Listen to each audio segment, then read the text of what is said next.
Because in Braja, Krishna is tasting sweet pastimes as the Supreme Personality of Godhead, Lila Purushottam. And he appeared here to simply relish these sweet mellows.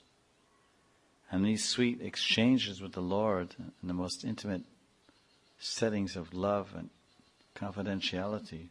There's no room for any scent of Aishvarya, power and grandeur with his companions, his gopas and gopis.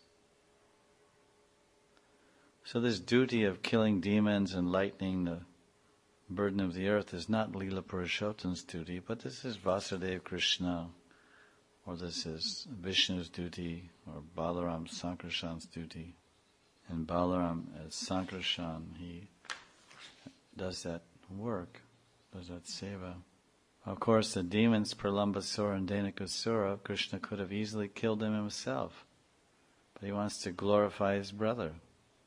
So he arranged to expound his glories throughout the world by allowing him to destroy these most powerful demons, Pralambasura and Dhenukasura, very easily.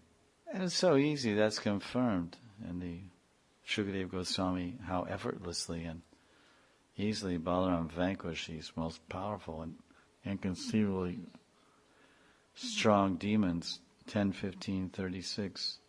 Naitat chitre bhagavati yainanta jagadishvare hota protamidam yashmims tantushvanga yatapata. O Parikshit, it was not a miracle for the all-powerful Balaram to kill Dhenukasura. After all, he is Jagadishvara. He's the Lord in control of the entire universe, what to speak of one jiva within that universe named Dhenukasura.